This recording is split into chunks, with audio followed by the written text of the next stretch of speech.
if you didn't know, we're all the fan sites that I know. follow the host or whatever. So, when you were filming, did you pre-record the voice inside of your head, and were they playing it while you filmed it, and how was that working with that? Exactly, that's exactly what we did.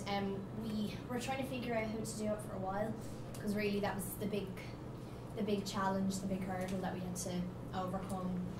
When we started shooting, we were trying to figure out how to do that. So the Melanie VO had already been written in the script and everything, so we basically just went into a recording studio, a sound studio, and went through all the stuff over about 2 days and recorded all the rough dialogue. And I mean, that even started to change in post. We were, trying different things out just to make the story a bit clearer and stuff, but it was all I needed to, just to be able to react to the other person in my head. So yeah, and so I had an earpiece that the sound team would kind of activate whenever I was doing stuff on my own. It was great, and I thought it was going to be kind of weird. It was going to be a bit odd to have scenes just, when you're talking to yourself, but I actually really enjoyed it. I didn't have to worry about anyone else. It's just my own. This seems like every actress's dream part. I mean, from the moment that I read the book, I thought they're going to have to get the best actress, because you essentially have to play 2 roles in the film. Was it hard, spoiler alert if you haven't read the book, was it hard then to give up one of those characters to another actress at the end? Thanks. It was a bit, actually. It was a bit strange. Emily Browning takes over at the end, and we did it over a couple of days, all of her stuff where she plays Wanda. And I did find it quite odd that, all of a sudden there was only one of me, and I wasn't, because for the majority of the film I am playing Wanda, I'm not playing Melanie. And I have to say, when it comes to the characters, I did find Wanda more of a challenge, because she's such a sort of perfect soul, a perfect being. So it was quite nice at the end just to go back to Melanie and have someone be human again. Yeah, because she's really feisty and she's got a bit of a mouth on her, and so I was really excited about just going back to that too, and that was the real blessing with this film, is that you'd get sick of one character and in a few days you'd be going back to the other one. So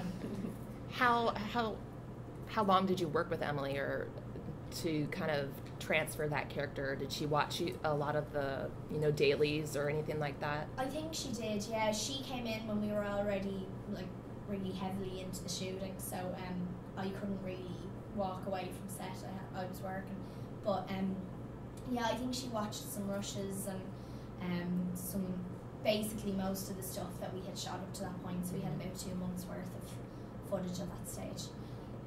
And she looked at that, and she came on set to see what I was doing and things like that. Because I guess as well, I don't know if she's going to be telling to you guys at all, but it's a strange thing to come in halfway through a shoot, I'm sure, and take over another character that someone else has been playing. It's a real, I'm sure it's a real challenge. So yeah, so that's what she did. So who do you prefer, Wanda or Melanie? I prefer Melanie. I prefer Melanie because she's really feisty, and she's just a real fighter, I mean, I respect Wanda, and I sympathise with Wanda because she went through so bloody much when she, from the moment that she's put inside this body, it's so confusing for her, and she's constantly being pulled in different directions. But when it comes to who I would prefer to be, I prefer to be Melanie. I like Wanda. So do you wish that the scene where Melanie finally wakes up at the end, do you wish that was in the movie?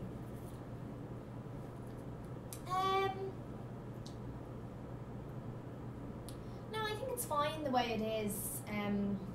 See, the thing is as well, it's such a massive book that there's no way everything could have been put in. So all the stuff where they go out and find the body for Wanda and all that kind of stuff, we needed to take some bits out. So I think that it was just kind of, the way it turned out. But I don't mind. I think as long as it's clear for people, and people as well. I mean, obviously you guys know the story, but people who wouldn't know it as well, for it to be clear for them, that's important. So I have a question. For the fandom, did you do any research of what Stephenie Meyer's fandom was coming into when you were cast as it, and what your thoughts were? Any intimidation by the sheer number?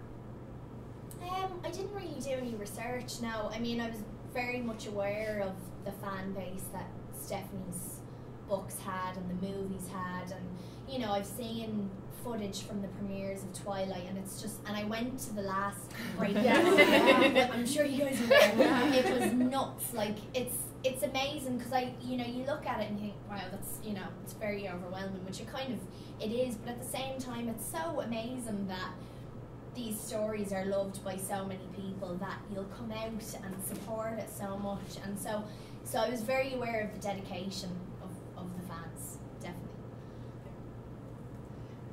You're very drawn to different projects, not so much like mainstream media. So what drew you to this project? I loved the concept. I thought the concept was very interesting. The idea of our planet being perfected by a foreign force, and what really makes our world perfect, and in whose eyes is it perfect, and all that kind of stuff. So there's all these kind of different plays and perspectives and opinions and things like that, which I thought was very interesting. And I like the idea of playing two different characters as well, and just kind of moving between the two. And then when I met Stephenie, she was the first person that I met out of everyone, and kind of loved her straight away. So I really wanted to work with her. Were there any big tips that stood out from her, saying your character should do this, or any personality traits maybe? She's not really like that, which I'm glad about. Yeah, Stephenie's great. I mean, Stephenie's very used to being on a film set, and so she's very much involved in the production of her films, and she was with the host. I mean, she was on set pretty much every single day. But a lot of the films that I've done have been adapted from books, and sometimes authors are delighted with the work that you do. Sometimes they don't want anything to do with it, they just want to step back, and sometimes they're not happy with it because it's their book, and but Stephenie was great because she didn't impose herself too much. She was there if we needed to talk to her, and I became very close to Stephenie as a friend. So if I had any worries, I knew I could go to her. But she's not the type of person who comes up to you and is like, I think you should do this, or she doesn't do that, and it's great. You don't feel as much pressure then. I mean, I remember when the boys even came in and Stephenie was there, and I'd imagine it's a lot of pressure because the creator of this massive franchise, the Twilight franchise, and possibly the host as well. It's a big undertaking for someone. So last night at the reception, Jake was talking to us about your kissing abilities. Kissing abilities. I'm able to kiss. Said you were lacking a little. Oh my lord. Well, you know what? I'm glad this is my first round table because for every other interview, I'm going to put him down. He wanted to know who was the better kisser between him and Max. Do you want to know that, or do you want to know that? No, he said, I want to know. He said, who's the better kisser between us? I'm pretty sure the fans want to know too. Well, and she doesn't have to kiss Jake. They both kiss in different ways, though. Oh. And the same. I mean, I'm going to be very diplomatic about this. The scenes that we have are very different. I mean, with Max, they're a lot more passionate, and there's a lot of like bubbling emotion and things like that because they've been kind of separated and all that sort of stuff. Whereas with Ian, it's more tender and it's more loving and all that kind of stuff. So it's a different kind of technique. Yeah. They're both very talented. Very nice. So, like, talking about, like, I guess, kissing and the chemistry, what did you guys have to do to prepare, like, for that? Did you do anything for that kiss? You guys just kissed? Did you practice me? Yeah. No, we didn't. I mean, I had met the guys before, so Jake was in The Lovely Bones, and I had met him a good bit before that, and I had met Max before as well. So we were familiar enough with each other, and then we had like 2 weeks rehearsals, and I think we were just lucky that we got on really well, and the dynamic between the three of us was so good and so relaxed and everything. And when you do, whether you're comfortable with them or not, when you do a scene like that with someone, the first take's always awkward and a bit uncomfortable, but then you just have to get over it. You have to do it. You can't kind of get out of it. So since he told us about your kissing abilities, like what should we ask him? What should you ask Jake? Yeah. Why is he such a lame kisser? I don't know. Ask him how many times he took the guitar out on set and played it for him. Okay. Who decided that you needed to wear heels through the whole desert. crash and walking through the sand? I'm like, why would they do that to you? I know, because they looked nice. But I know, we were all exactly the same, because we all loved these heels. They were these amazing little, like, blue leather heels that Erin Bennick, the costume designer, picked out. And we loved them. But at the same time, we were like, there's no way you can walk through a desert. And I ended up pretty much like walking through the desert for a couple of weeks, and I was in a car room and all that kind of stuff. So it was a bit of a pain because the pebbles and stuff would get into your shoes, and You didn't twist your ankle or anything? Good No, Lord. Those first couple steps. Yeah. Like your feet were on the side. Yeah. I know. That was all. The heels kind of sink into the sand as well. Yeah. So you're walking along and you're. I even thought, can she take her shoes off? Yeah, She has socks on? Nothing like that. Did you keep anything from the set, like any clothing or anything? No, I don't think so. I wouldn't have minded the jeans though that Wanda wears when she's those jeans that I wouldn't have minded those. They didn't give me anything though. They gave me nothing. You didn't keep the contacts?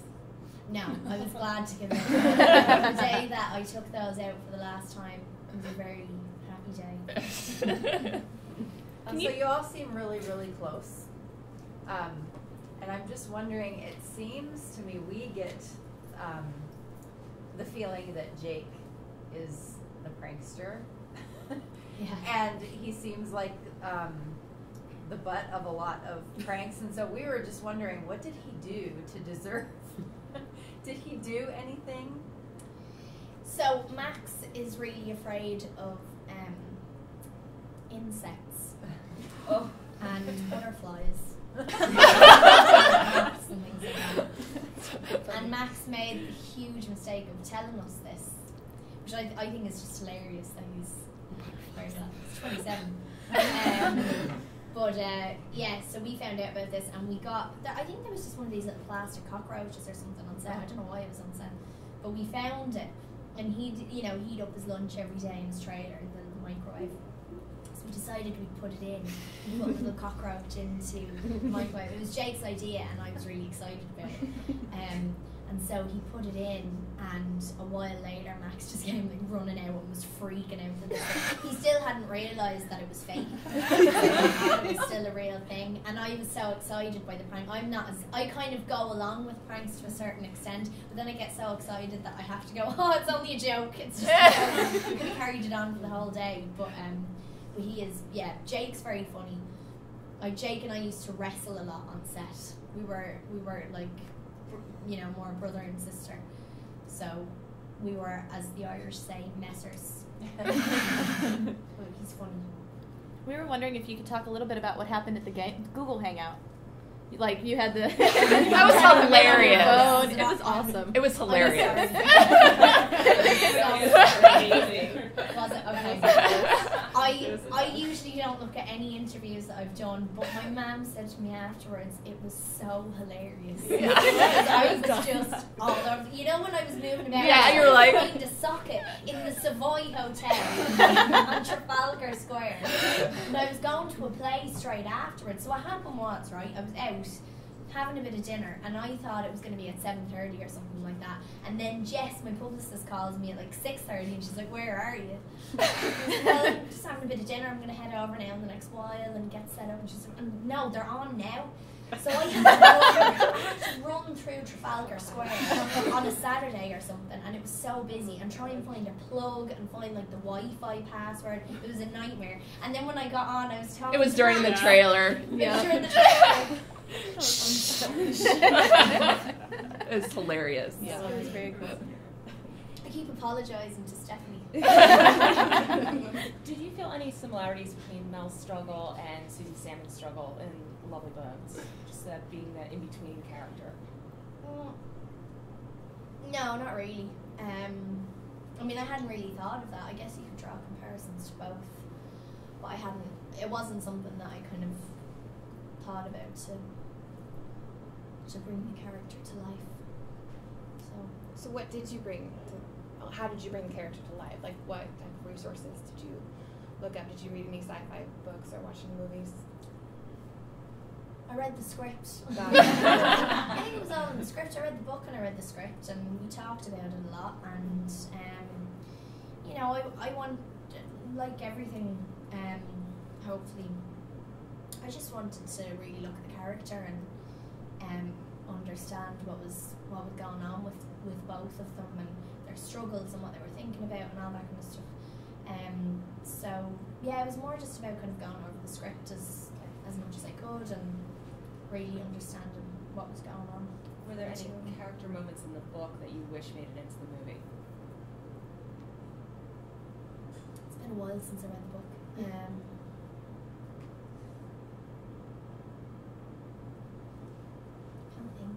Can't think of any. How was it working with Oh, go on. How was it working with Frances Fisher and William Hurt as veteran actors? Did you learn anything from them? I love William so much. William was like the godfather of the set, and not the Italian kind, but he was a real leader, and I think it was very important for all of us to have someone who was such a veteran, as you say, and somebody who's very much about their craft. And you know, he's a theatre actor, he's trained, he's got a lot of experience, and I think it was really beneficial for all of us to have someone like that on set and be asking so many questions. And you know, there'd be times where we'd be pushed for time, like you always are on a set, and you kind of just, you know, you'll rehearse the scene a few times and you'll just have to get into it to start shooting. We were doing that one day, and there were a lot of us in the scene, and so we were doing it, and it was fine, but it didn't really feel right. And William sensed that, and he just said, you know what, let's just stop for a second and talk about this and take the time and go over it and rehearse it. And we did for about half an hour, which was unheard of on set.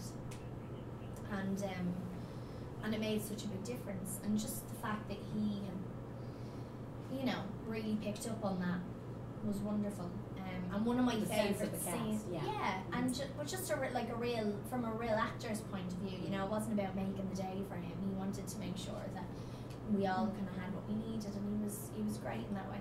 And one of my favourite scenes that I did, you know, I mean, not to watch it, but to shoot it, was a scene with William where you guys have seen the film, where he comes in after I find out that they've been slaughtering souls and everything, and he comes in, and it was such a human kind of scene, and it was very simple and very dramatic at the same time, and just because he was so great and it was so nice to have someone like him to kind of to work with was brilliant. So I love him. There were reports recently that you're interested in Cinderella. I know, there's a lot of that. Yeah, no, I'm not attached to that at all. No. Okay.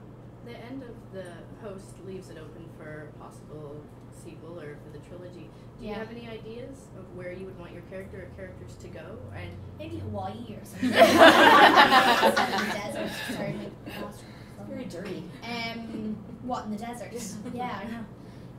Yeah, somewhere like that would be nice. Well, a possible journey, I guess. What next steps do you think? I think, well, the good thing for me is that if they do a sequel, I'm going to be playing a character that essentially I haven't really played that much, which is really great because I know the fear for me with doing a franchise would be that you're playing the same character for quite a long time.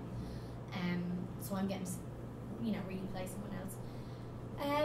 I don't know. I mean, I think they'd have to get out of the cave soon enough. I think seems like it was pretty overpopulated anyway. Here. So so I'd imagine in the next one maybe they might get out of the cave or do something else. And also they've come across souls now that they're kind of relatable to. So yeah, I don't know what Stephanie's gonna do. Like she's writing it at the moment, so and she won't tell anyone. Everyone's here like, so you had any ideas about sticking in? But no, she wouldn't tell us. So you'd be definitely in if they decided to do another one. Yeah, I mean, obviously as always it depends on the script and scheduling and all that kind of stuff. But I would love to work with everyone again, and if that worked out, then yeah, definitely. Spoiler alert or whatever, for the end scene that you guys have with Emily Browning and like meeting other people that are mixed with like hosts and humans. Yeah. Max had told us last night that scene was like extra that you guys filmed, No, and you were gonna end it with just sending the seeker up. Do you like how it ended? End it with what? Just sending the seeker into a different planet. Yeah, I think I always liked that ending, and I think it was something that they were always going to do, but they couldn't for whatever reason. But it always felt right that I mean that's the ending of the book, and those kind of really pivotal lines as well. Those really important lines at the end. I think it was nice to have those repeated at the very end of the film. So yeah, I think it felt right to have that. I have a question. Your accent is just lovely, and I could sit here all day and just listen to you talk. But did you obviously have a dialogue coach, and with our regular American English, or do you have a favorite phrase or a key word? And now I'll go back to the Twilight. Rob's favorite word was like nacho and sidewalk. Is there anything that ever stuck more in your mind of just a really weird or cool word? In an American accent? Yes. You know what word I love, and I didn't say it in the host, but I said it in another film called How I Live Now. It's coming out soon. I love saying gross in and I had never gotten to say that. I say that quite a bit anyway, and I had never gotten to say that in a film before, but I said it a lot in this, so I really enjoyed that. But yeah, I did have a dialect coach on the film, because you always, you need a dialect coach, no matter how many times you do an American accent or an English accent or whatever. You need to have someone there just to keep an ear out, really. And also knowing that there's a dialect coach there means that you can relax and kind of focus on the performance a bit more. So. And you did have a real strong Southern accent, I thought, in the middle of the film versus the beginning toward the end. Yeah. It was really strong. Was there anything that was influencing you at that time? Well, I was in Baton Rouge, so I was, and that's where Melanie ended up being from in the film. I know she's not in the book, but it was great because I was surrounded by a whole crew of people from Baton Rouge and Shreveport and New Orleans, and that was great. So I was listening to it all the time. Melanie's pre-recorded dialogue when you acted with it on set, was that the same dialogue used in the movie, or did you re-record it again? Some of it was the same. It all had the same kind of feeling, but when we went back to it during post, Andrew would tweak little things and maybe change a phrase or something like that to make it a little bit clearer for whatever reason. So we changed it a little bit, but I mean, the sense obviously still had to be the same, because otherwise I'd be reacting to something completely different. So. Jake has said previously, since he was in the Lovely Bones. What has he said now? No. This is the Lovely Bones, that he found Andrew Niccol more meticulous than Peter Jackson. Would you agree? Or? Yeah, they're very, very different kinds of directors, and they're both very visual. But Pete is very much like a kid, and if he could, he'd just get a camcorder and go around and shoot everything for 10 months. And also he's got so much equipment there that he can kind of really play with all these different new technology and new types of cameras and things like that. So he focuses on that stuff a little bit more. Whereas Andrew can be very much about the style and the look of a particular shot. So he's very, very particular about how things look within a frame and things like that. And that's something that's become such a trademark in his films and is so kind of beautiful in his films. So he's very, very good at that, you know. But what they're both obviously emotionally very, they're involved when it comes to the characters, and they're not sort of cold or anything towards that.